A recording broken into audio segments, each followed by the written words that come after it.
Ladies and gentlemen and ninjas, welcome back upon the African Geekdom. It is I and I, your man JP. Grab your arms and coke. Huzzah. And welcome. Come on in. Have a seat. Shake my hand. We are here today to do a list. Not a review, but a list. Yes! Yes! Yes! A list of this year's top 10 action movies that I have had a chance to watch and or peruse through. An exceptional list of kickassery, badassery, and face punchery. I coined that term here and I will trademark it. TM face punchery, whether you like it or not. Like I said before, huzzah. So, ladies and gentlemen and ninjas, grab your rums and coke. It's Sunday here, and I am most relaxed, obviously. Well, can't you tell? Right, and we start off this list with number 10. A lot of these are close to my heart. Here's what I'll do. I'll do the list, take a break, throw up some honorable mentions, and then get back to the top 5. So, we shall run our way through 10 to 6. Let's go. Number 10, we have Monkey Man. It was actually the first action movie to grace the big screen. Was it the first? That is a good question. It was the first action movie I went to the cinema to watch this year, but some story elements in it and the pacing slowed down dramatically somewhere around the middle part. It held me back for this, held it back a bit for me. But great work from Mr. Dev Patel. Excellent work, really, when it came to the fighting stuff. Dev would not have been the person I suspected at being good at action. Turns out he's a black belt. Good stuff. So this one sits rather uncomfortably at number 10. Number 9, another movie that I gave a good review to, Rebel Ridge. Well, I get a good review to most of these movies, otherwise they wouldn't be on my top 10 list. Yeah, Rebel Ridge is at number 9, but as before, some story elements held this back for me, and it is guilty of a most egregious sin, ladies and gentlemen. The trailers lied to us. Liar! The trailers pretended that there were more action that there is actually found in the film. The trailer promised one thing, the movie gave us something else, more of a mystery action thriller instead of just straight up action badassery.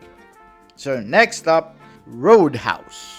While it was fun watching Jake Gyllenhaal kick ass, however, Conor McGregor's performance brought the quality of the film down a bit. I mean, did he even know he was acting? Did he know it was being recorded?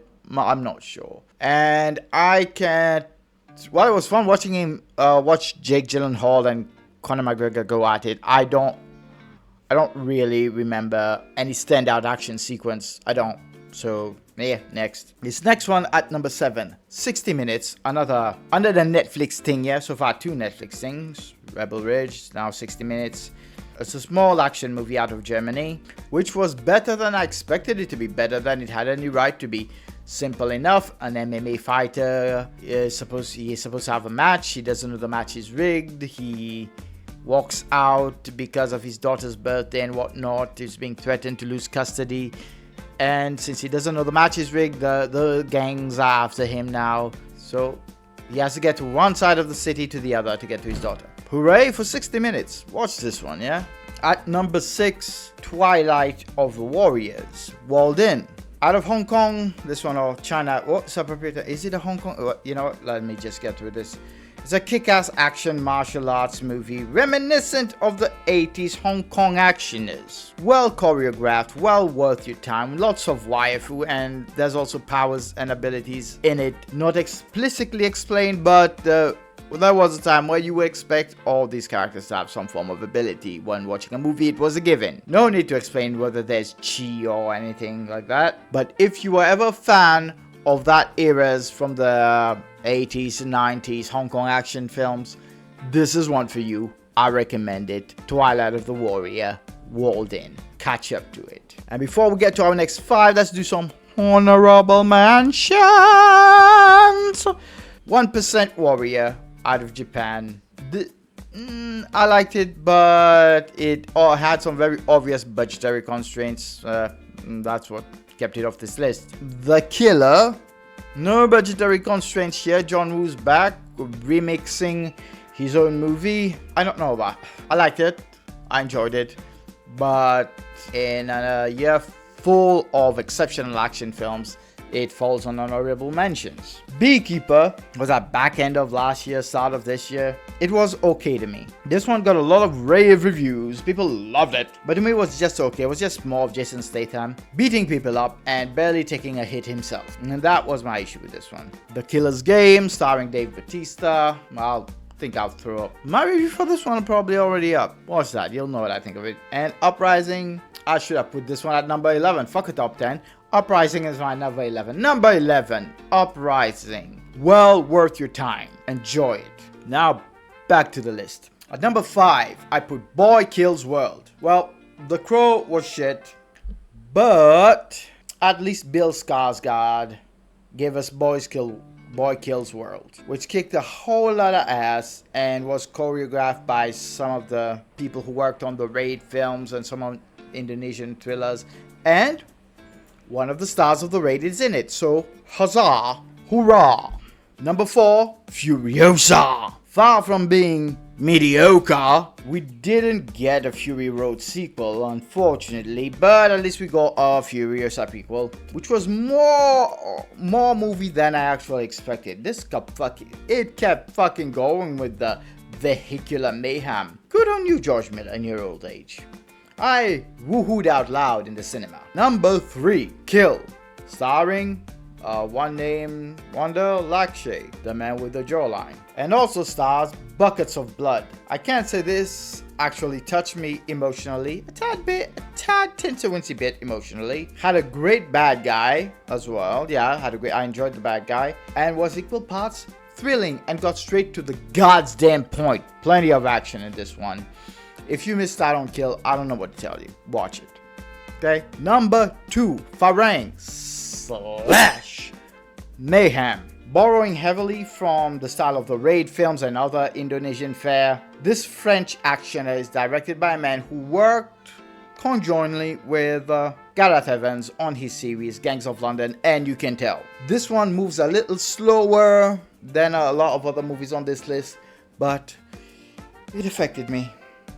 It delivers an emotional gut punch and some heavy face punches, which is why we are here.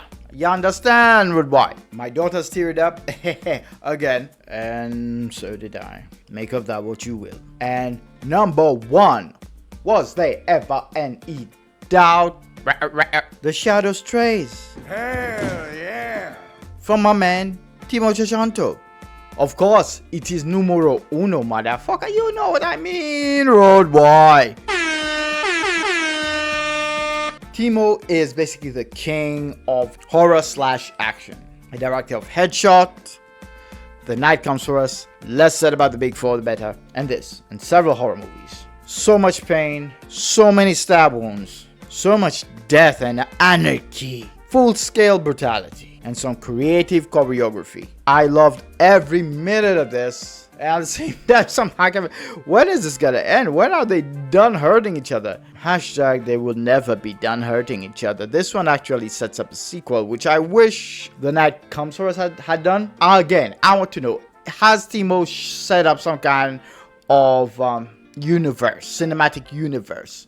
I think in The Night Comes For Us, we had the Seven Seas organization, triad thing, and now we have these assassins, which is all great. I'm gonna watch it back to back with The Night Comes For Us. Let's watch it again, shall we? Together. Truly inspirational. Truly great stuff. Let us waste no more time. So yeah, if you haven't watched any of these movies, I hope you can catch up on a few of them, or that I've at least provided you with some entertainment that you can catch up on if you're an action fan. But most likely you've watched all of these and you just hear from my opinion and all my handsome face. Ladies, I'm married now. Yeah. Enough the shit talk. As per usual, it's been me, your man JP, Pandi African Geekdom. Please leave a like and subscribe. Let us try and get this channel up to 100 subs before the end of the year. Been slow going so far, but you know, it is what it is.